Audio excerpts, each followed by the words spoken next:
Let's bring in Peter King, NBCSports.com. Football Morning in America, must read every Monday morning. His column, Anger, Apologies, and Videos Gone Viral Inside the 3 days that sparked major shift in the NFL. Peter, how are we? Dan, I'm doing well. How about yourself? Well, I'm trying to sort this out with what has transpired here over the last 4 or 5 days with the NFL, starting, I guess, with Drew Brees' apology, subsequent apology, and then another apology. The commissioner then putting out the video, and then the president tweeting last night. So where do you think the dust is settled so far here on Monday morning before 10 a.m.? We'll see. Right now, basically, I think the biggest thing about what happened in the last few days is that Roger Goodell, who, despite what people think, does listen to people, doesn't always act on what people close to him say. But Roger Goodell listened. He listened to the voices of 20 players led by Michael Thomas. He listened to some rogue employees. And it wasn't just Brendan Minter, the 27-year-old social media video producer, sitting in his apartment in LA and working at his kitchen table and putting together one of the most impactful player videos we've ever seen, that already in 4 days got 21 million views across all kinds of platforms. It isn't just that. It's also the fact that, Dan, when Roger Goodell had a town hall last Friday, an employee who's been with the NFL for 4 months, a guy named Jarek Walker, a former walk-on football player at BC, basically appealed to the commissioner to let's be the sport we were on 9/11 when we helped America come out of it. Let's be the sport we were in Katrina when we helped America get well. We're not that sport right now. And I think that really hit Roger Goodell, that a 31-year-old black employee, along with many other black employees on Zoom video conferences, a lot like the one we're having right now, basically said, we are not being heard and you are not listening to your players. And Michael Thomas, Tyrann Mathieu, and the others, Jarvis Landry, Odell Beckham Jr., looked right at Roger Goodell and said, you have to listen to us. And he did. The commissioner puts out a statement, and I think you were reporting that the owners didn't know that he was putting out this statement. We haven't heard from the owners yet. Is that correct, Pete? No, I have not read anything. I did not report that, Dan. I think someone else did. I don't know who it was. But honestly, at this point, it isn't that doesn't matter. But Roger Goodell was not going to get on the phone with 32 owners and say, hey, what do you think? I'm thinking of doing this. Okay. He had to do this. There's no question about it. The big question now, as I posed in my column, is really what's next? What are the owners going to do? What's Jerry Jones going to do? You know what happened the last time when there was a threat for people kneeling. There was an implicit an implied, statement from Jones, and implied. He never said this directly, but don't you dare kneel on the sidelines of my stadium. So now we're going to have to see. And look, I think there's no question that players are going to kneel, perhaps en masse, this fall at games. I mean, there's 3 months between now and opening day. So we'll see what happens. A lot could happen. But I think what has happened in the last few days is that the players have flexed their muscles and the NFL listened.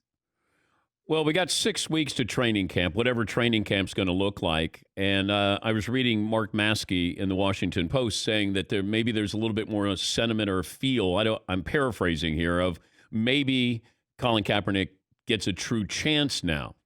Have you heard anything about anybody maybe opening their doors to Colin Kaepernick here? No, it wouldn't shock me, but I don't expect it to happen. And I don't know. I all I can do is have a gut feeling on this, Dan. If you were Colin Kaepernick and got the opportunity to be Jameis Winston or to be Andy Dalton, and to go somewhere and be a backup, no one right now is going to hand Colin Kaepernick a starting job. Yeah. If you had a chance to go somewhere and be a backup and probably sit around for the majority of the year, do you want to do that? And maybe he will want to do that. And maybe he'll do it to make a point. But I doubt it would happen, but I have no information either way on it. I said the same thing about 15 minutes ago. I just can't imagine that sort of all this clout he's built up as a voice or his actions, and then you go in and you're a backup quarterback. It feels like he's more powerful in what he wants by not being a backup quarterback in the NFL. Dan, the CEO of Twitter just handed him a check for $3 million to continue his work to educate young people in his Know Your Rights camps. And somebody else, I forget who, gave him $1 million to do that. So, he's, and again, I have not talked to Colin Kaepernick in 4 years. So how would I know? But I think it's unlikely that he would take a backup quarterback job in the NFL, but we'll see. Talking to Peter King, the column is Football Morning in America. Drew Brees' apology. What'd you make of that? Totally not surprising. He's a team guy. We'll find out how serious he is and whether indeed he's going to stand with his teammates. He says he will. And Dan, as I wrote in my column today, there is no one in the 36 years that I've covered the NFL who has done more for his adopted community than Drew Brees has done for New Orleans. Nobody. It's not even close. So I think everybody's a little bit too quick to throw Drew Brees off the cliff. I think you have to give him a chance. And whatever players think, they're going to think. Okay. But I think you got to give him a chance to make this right. Let me talk some football here. As of now, the structure of, off-season workouts, is everything on schedule from what you've learned of this, training camp and the season starting on time?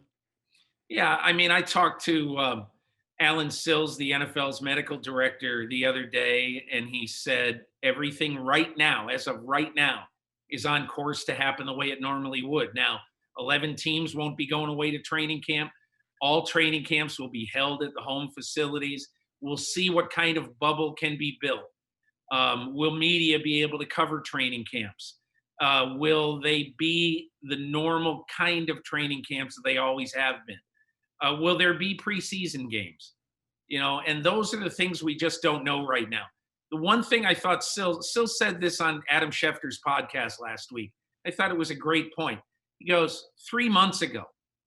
Think of us 3 months ago. 3 months ago, you and I were still going out to dinner as normal.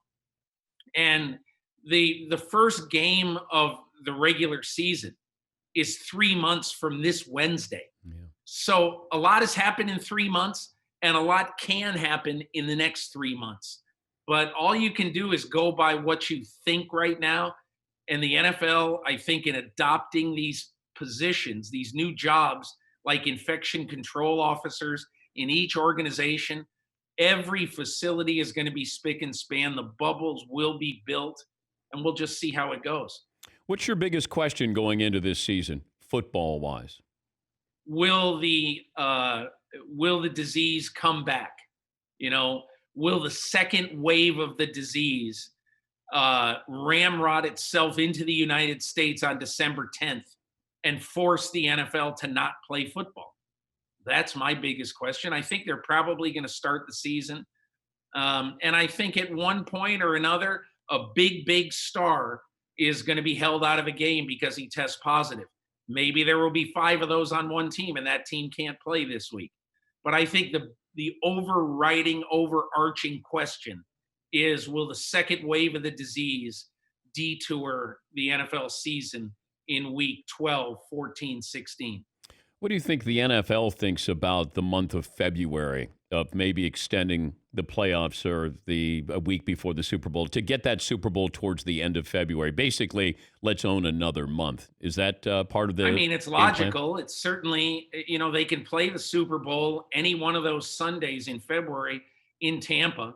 I'm sure they could probably play it in March too. But again, those are the kind of things, Dan, that I just think nobody can know right now because, as Anthony Fauci told me a month ago, the disease is going to make these decisions. Peter, thanks for joining us. Appreciate all the words in your column. We appreciate your time as well. Thank you, Dan. That's Peter King, NBCSports.com, NFL columnist, Football Morning in America.